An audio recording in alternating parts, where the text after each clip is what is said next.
4장 1절부터 3절까지 말씀 한번 읽어보겠습니다.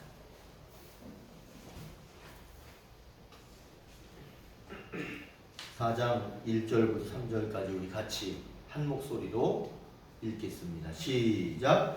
그러므로 나의 사랑하고 사모하는 형제들, 나의 기쁨이요 멸류관을 사랑하는 자들아, 이와 같이 주 안에 살아. 내가 유오디아를 권하고 순두개를 권하니 주 안에서 같은 마음을 품으라. 또 참으로 나와 멍에를 같이 하니 내게 구하노니 복음에 나와 함께 힘쓰던 저 여인들을 돕고, 또한 클레멘드와 그 외에 나의 동역자들을 보라. 그 이름들이 생명책에 있느니라. 아멘. 빌립보서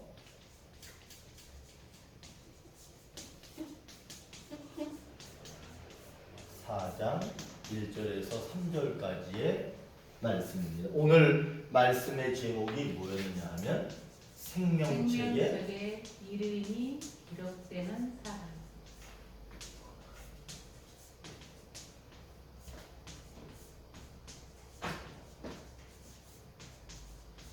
네, 이게 오늘의 제목입니다.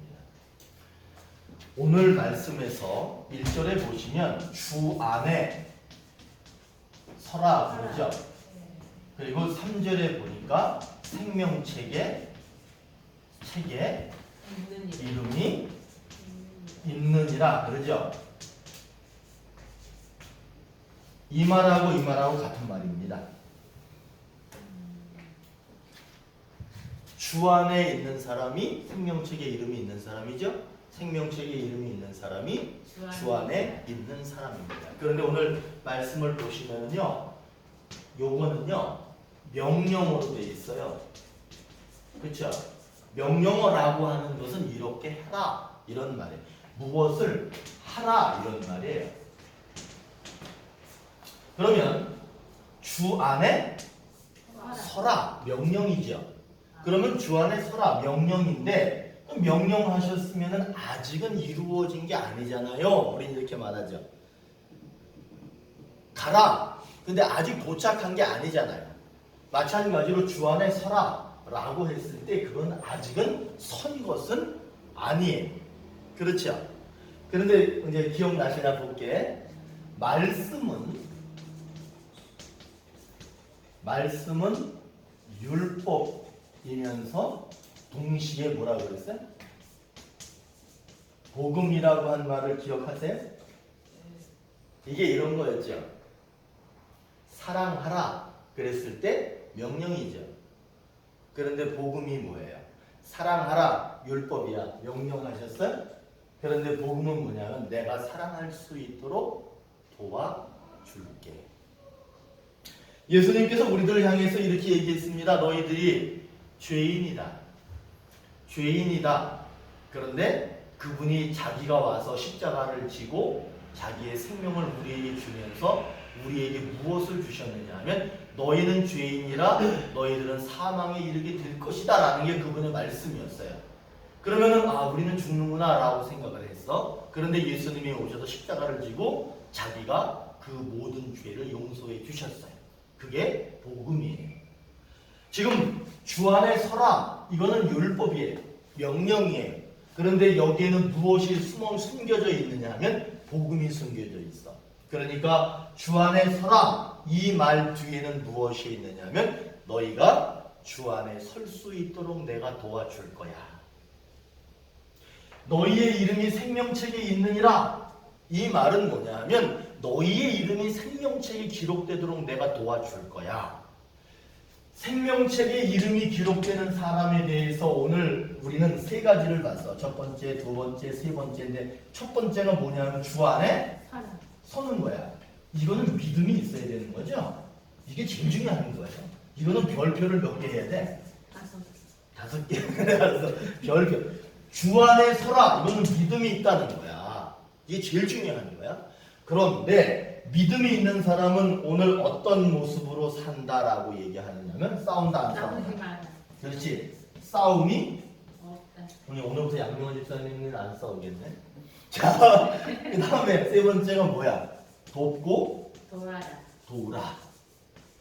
그럼 여기 보시면은 주 안에 서라라고 하는 믿음은요, 이 믿음은 절대로 행동을 요구하는 건 아니에요. 믿음이라고 하는 것은 내가 어떤 선한 행동을 했다라고 해서 그것이 믿음이고 그것이 뭐 구원받는 거 그런 건 아니에요. 이거는 행동으로 되는 게 아니라 이거는 어디서 이루어지는 거냐 하면 첫 번째는 마음으로 이루어지는 거예요. 마음 안에 믿음이 있어야 돼요. 그래서 지난주에 오른 목사님이 뭐라고 그러셨느냐 하면 참 힘이 되는 거예요. 마음으로 믿어 의에 이르고 입으로 시인하여 그렇지.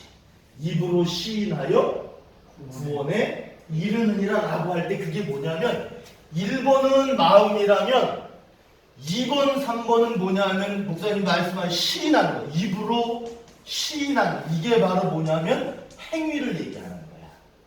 그러니까 믿음이라고 하는 것은 반드시 마음으로 믿는 것과 입으로 시인하는 행위가 있을 때 이루어지는 거예요. 바울이 우리보다 훨씬 똑똑해요. 그러니까 바울은 지금 그 얘기를 하고 있는 거예요. 이 세 가지를 얘기하고 있는 거예요. 그러니까 주 안에 서라. 그러니까 명령이지만 뭐예요? 믿음. 그렇게 설 수 있도록 도와준다. 그럼 한번 좀 빨리 볼게요. 오늘 말씀이 어떤 내용인가 한번 보실까요? 오늘 말씀에 보시면 1절에 보면은 주 안에 하지 못한 주 안에 서라 그러죠. 약속이. 아, 오늘 말씀에 보니까 주 안에 서라 그랬어요. 그러면 주 안에 서라라고 하는 것은 그냥 있는 그대로 보면 명령어라. 이건 아직은 선 게 아니야. 그런데 이것은 율법이죠. 그런데 동시에 제가 뭐라고 했어요? 복음. 복음이라는 것은 주 안에 서라라고 말하지만 내가 설 수 있도록 어떻게 하신다? 도울게 이런 말이에요. 그렇기 때문에 우리들은 다 주님 안에 서게 됩니다. 그러면 주님 안에 서게 됐어. 그러면은 그것이 무슨 말이냐면 생명책에 이름이 기록된 사람을 얘기하는 거예요. 오늘 이 말씀은 그렇기 때문에 주 안에 서라. 내가 주 안에 설 수 있도록 도와줄게 라고 하는 말은 너희의 이름이 생명책에 기록되도록 내가 도와줄게가 약속이에요. 이 생명책에 이름이 기록되는 것은 내가 할 수 있는 거 아닙니다. 우리가 할 수 있는 거 아닙니다. 오직 예수님. 예수님이 채찍에 맞음으로 나음을 입고 예수님이 십자가의 죽음으로 새 생명을 얻는 거예요. 그거밖에는 이 생명책에 이름이 기록될 수가 없어요. 내가 아무리 착해봐봐. 세상 사람 중에서 내가 제일 착해도 그건 안 돼. 세상 사람 중에서 내가 가장 좋은 일을 많이 했어도 이건 안 되는 거야. 세상에서 가장 못된 놈도 나는 못해요. 우리는 할 수 없어요. 오직 예수님만이 그렇게 하실 수 있어요 라고 말할 때 그 사람이 생명책의 이름이 기록되는 거예요. 여기 계신 분 다 착하잖아, 그죠? 나는 법 없어도 살잖아, 그렇죠? 그래도 안 돼. 오직 예수님만이 하실 수 있는 게 뭐예요? 우리 내 이름을 생명책에 기록해 주시는 것은 그분만이 할 수 있다는 거예요. 그러면 문제가 뭐냐 하면은 생명책에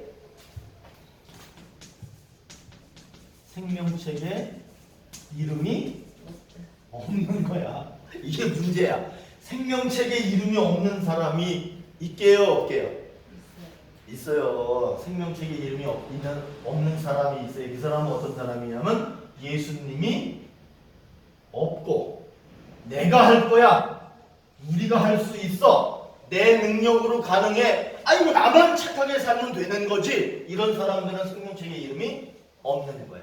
나는 없고 나는 할 수 없고 나는 부족하고 나는 모자라고 나는 연약하고 오직 주님만 하실 수 있어요 라고 말하는 사람이 생명책에 기록되는 거예요. 그럼 보세요. 생명책에 이름이 없던 사람이 생명책에 이름이 기록되는 사람이 되려면 어떻게 하라고 가르쳐주고 있어요? 성경책에서 오늘 보니까 뭐라고 말해? 주 이 절. 안에서 같은 두 절이야. 2절에서는 뭐라고 해?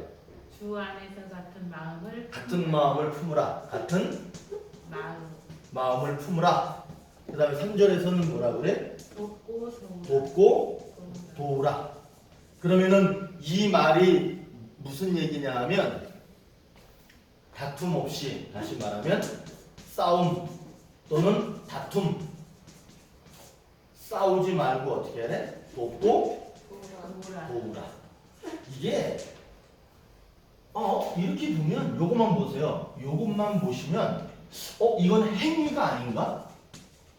행위로는 구원을 받을 수 없고 예수님만 믿어야 구원을 받는데 우리가 싸우지 않으면은 천국 가고 남들 좀 도울 줄 알고 그럼 천국 가는 거네? 그러면은 이건 행위를 잘해야 되네? 그 말 하는 게 아니야. 이거는 지금 2번, 3번이죠? 네. 1번이 뭐였어? 주 안에 서라. 서라. 이거 잊어버리시면 안 돼. 1번이 있은 다음에 2번, 3번이 있어야 되는 거지. 1번은 빼먹고 2번, 3번 얘기하면 그거는 큰일 나. 그렇게 되면 안 돼. 그거는 천국에 못 가. 1번을 포함한 얘기예요. 이거는. 그러니까 믿음이라고 하는 것을 가지고 2번, 3번을 할 때 이것을 뭐라고 얘기할 수 있느냐 하면 완전한 믿음. 아마 주 안에 서라, 나는 믿음이 있어 라고 하면 완전한은 아닌 거야. 믿음은 있는 거예요. 그러나 믿음이 있다라고 하면서 오늘 말씀처럼 싸우지 말라고 그랬으니까 싸우지 않는 거야. 같은 마음을 갖는 거야. 나는 이쪽을 가리키는데 이 사람이 이쪽을 가리켜. 그럼 너는 그리 가라, 난 이리 갈게 하면 안 돼. 이 사람이 이쪽을 가리키고 나는 이쪽을 가리켜도 내가 마음을 돌이켜서 그 사람에게 마셔줄 줄 아는 거예요. 그럼 안 싸우겠죠? 그 사람이 어떤 사람이야? 믿음이 있는 사람이야. 그 사람이 믿음은 믿음인데 어떤 믿음이냐면 완전한 믿음을 갖게 되는 거예요. 여러분, 완전한 믿음이 있어요. 완전한 믿음이라고 하는 거는 믿음의 행위가 있는 거예요. 믿음의 행위. 행위, 그러면 행위만 얘기하면 안 돼. 믿음의 행위가 있을 때 완전한 믿음이 되는 거예요. 그리고 오늘 이 가르침은 뭐라고 얘기하는 거냐? 완전한 행위를 할 때 생명책에 이름이 없었는데 생명책에 이름이 기록되는 사람이 된다는 거예요. 그러니까 우리들은 나는 믿음이 있어 라고 하는 말을 가지고 전부 다, 모든 것을 다 이룰 수 있는 믿음이 있다라고 착각하는 경우가 있어. 반드시 믿음에는, 이게 첫 번이야, 이 믿음에는 믿음의 행위가 따라와야 됩니다. 그랬을 때 믿음과 믿음의 행위라고 하는 것은 떨어질래야 떨어질 수 없는 것이고, 이 믿음의 행위가 있을 때 이 믿음을 가리켜서 뭐라고 그러냐면 완전한 믿음, 완벽한 믿음, 다시 얘기하면 생명책에 이름이 기록될 수 있는 믿음이다, 이렇게 말하는 거예요. 그러니까 이제 우리들은 믿음이라고 하는 것을 이렇게 정의하셔야 돼. 자, 보세요. 이런 게 있어. 믿음 쭉 가. 그러면 뭐가 이루어지느냐 하면 구원이 이루어져요. 이거는 우리들이 모든 사람이 알고 있는 원칙이에요. 그런데 이제는 어떻게 바뀌어야 되느냐 하면 이 원칙을 좀 바꿀 필요가 있어요. 믿음이 있고 구원이 있는 것은 맞아요. 그런데 이 사이에 뭔가 하나가 더 있어야 돼요. 그것이 뭐냐면 오늘 우리 바울이 가르쳐 준 것처럼 이게 있어야 돼요. 그러면 이거는 이 실천이라고 하는 것만 보면 안 돼요. 이 실천은 앞에 무엇이 있어? 믿음이 있는 거예요. 믿음이 있고 이 믿음을 바탕으로 한, 그러니까 여기 믿음이 있는 거야. 보이진 않아. 근데 요 믿음을 바탕으로 믿음의 실천이 있을 때 구원에 이르게 된다라고 보는 거예요. 그랬을 때 이 구원이 불완한 구원이 아니라 완전한 구원이 될 수 있다는 거예요. 그러니까 이제는 우리들은 이 얘기를 하면 큰일 나는 줄 알아요. 왜냐하면 실천으로 구원받는 게 아니기 때문에 실천으로는 구원받을 수 없어요. 그런데 그 실천 앞에 뭐가 있느냐 하면 믿음이 있잖아. 이 믿음의 실천을 통해 구원에 이르는 것이다 하는 거예요. 근데 얘를 빼버리고 실천하면 구원받는다, 착하게 살면 구원받는다, 돈을 많이 내면 구원받는다, 그런 거 절대로 없어. 믿음이 있으면 실천하는데 나는 갖춘 게 없잖아. 근데 성경이 참 좋은 게 뭐냐면 성경은 뭐라 그러냐면 냉수 몇 그릇? 냉수 2그릇도 아니고 한 그릇만 대접해도 그 사람이 믿음의 실천을 한 거예요. 그럴 때 그 사람의 구원에 이르게 되는 거야. 그러니까 이제 우리는 믿음의 구원이라고 하는 것을 믿음의 행위, 믿음의 실천을 통해서 완전한 구원에 이룰 수 있다. 얘가 무엇을 증명해 주는 거냐면 믿음을 증명해 줘요. 이 사람에게는 분명히 믿음이 있구나라는 걸 증명해 주는 거야. 믿음이 있으면 싸우지 않는다는 거야. 믿음이 있으면 도와준다는 거야. 그게 여기에 들어가는 거예요. 근데 반드시 이 앞에 실천을 말하기 전에 먼저 뭘 얘기해야 돼? 믿음을 얘기하고 두 번째가 실천이고 그리고 이 두 가지가 합쳐졌을 때 완전한 구원에 이르게 된다는 것이 제가 볼 때는 바울 선생님의 말이에요. 근데 이제 저도 그렇고 지금까지 우리는 얘만 강조했어. 그러다 보니까 뭐가 일어나지 않느냐 하면 변화가 없어. 그 사람을 보면 삶의 변화가 없는 거야. 그냥 삶이 그대로인 거야. 그러나 믿음의 실천이라는 것이 있어야 구원에 이른다는 것을 이렇게 이게 아니라 이렇게 바꿨을 때 뭐가 일어나겠어요? 변화가 일어나. 신앙의 변화, 믿음의 변화, 삶의 변화, 인생의 변화가 일어나게 되는 거예요. 그러니까 이제는 믿음, 실천, 구원이야. 이게 누구 얘기 같으세요? 김시정 목사가 얘기했으면은 안 믿어도 돼. 근데 이 얘기를 누가 한 거냐면 사실 존 웨슬리 목사님이 직접 이렇게 얘기하진 않으셨어요. 근데 그분이 쓴 글을 제가 계속 읽어보니까 이분이 그거를 강조하더라고요. 그래서 제가 오늘 웨슬리 목사님이 한 거를 대신 말씀드렸습니다. 그러니까 이제는 믿음 구원이 아니라 그 믿음을 증명하고 확인하는 실천 그리고 나서 구원에 이른다라고 하는 그 내용이 오늘 말씀이에요. 사실 그 말씀이 구체적으로는 두 번째 싸우지 말고 돕고 도우라. 그렇게 오늘 바울은 얘기하고 있는 거예요. 다른 말씀에서는 제가 이걸 많이 길어지네. 다른 말씀에서는 이 실천이 오늘 보세요. 오늘 말씀은 싸우지 말라 도우라잖아요. 그런데 한 예를 들면 10명의 나병 환자가 있었어. 근데 10명의 나병 환자가 고침을 받았어. 근데 그 사람들이 무엇을 실천했느냐 하면 하나님께 영광을 돌렸다고 그러죠. 10명 다 말고 그 중에 한 명이 이 사람이 실천한 게 뭐냐면 하나님께 감사합니다 한 거예요. 그랬을 때 그 사람이 믿음을 실천하는 거예요. 어떤 백부장이 있어. 백부장인데 자기 하인이 중풍병에 걸렸대. 근데 그 사람이 가가지고 예수님한테 도와달라고 그러고 살려달라고 그러고 하니까 예수님이 이 사람에게 뭐라고 그러냐면 네 믿음이 크다. 이스라엘 중에 이만한 믿음을 본 적이 없다라고 할 때 그 믿음이 뭐냐 하면 자기보다 계급이 낮은 사람을 도와주고 저 사람이 아픈데 내가 땀 흘려서 수고하면서 그 먼 거리를 달려와서 예수님한테 대신 부탁해주고 그런 게 믿음이라는 거야. 자, 이것만 하고 마칠게. 자, 한번 따라해보세요. 믿음의 또 다른 이름. 믿음에는 또 다른 이름이 있어. 오늘 말씀에서는 싸우지 마라. 그 다음에 돕고 도우라가 믿음의 또 다른 말이야. 백부장은 너보다 계급이 낮고 너보다 못 살고 너보다 어려운 사람을 위해서 네가 도와주고 힘써라. 그게 또 다른 믿음의 또 다른 이름이야. 10명의 나방 환자 중에서 한 명은 예수님께 돌아와서 여기 감사합니다 했어. 그게 뭐예요? 하나님께 영광을 돌렸죠. 그것이 또 다른 믿음이에요. 그런 것처럼 성경엔 또 다른 믿음의 또 다른 이름이 있어. 그러니까 여러분 우리가